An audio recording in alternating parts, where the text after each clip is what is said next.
Aku sering merasa hidup ini terlalu cepat. Semua orang sibuk, semua hal mendesak. Aku berhenti sejenak, tersadar.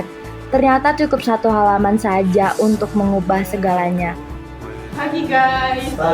Dulu aku pikir perpustakaan itu cuma soal rak yang tinggi, buku-buku yang berdebu. Tapi ternyata sekarang sudah berbeda. Sudah ada perpustakaan digital yang kita bisa akses dimanapun kita berada. Kalau nggak dicatat, kayaknya semuanya bakal berantakan deh.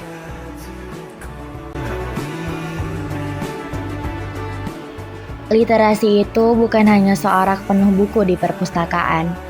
Kadang, kita bisa temui di masjid saat membaca dengan tenang dan merenung.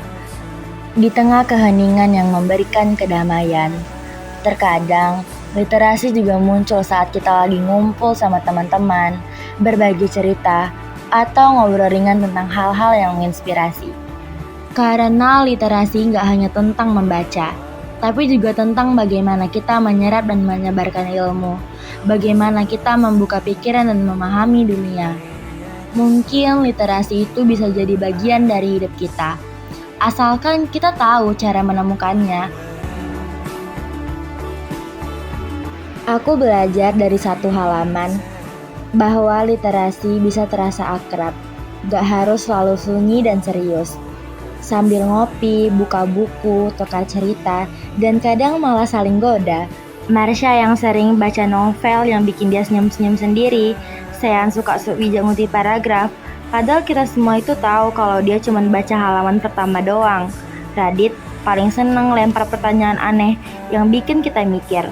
Terus kalau kita nggak bisa jawab, kita ketawa bareng-bareng deh. Kalau aku ditanya, aku bakalan jawab. Aku lebih senang duduk bareng mereka, baca pelan-pelan sambil dengar suara tawa. Kalau ditanya kenapa, karena belajar itu nggak harus selalu serius.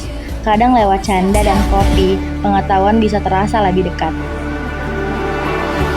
Literasi tidak mengenal tempat, bisa tumbuh di mana saja. Asalkan kita ada rasa ingin tahu, dan disitulah cerita dimulai.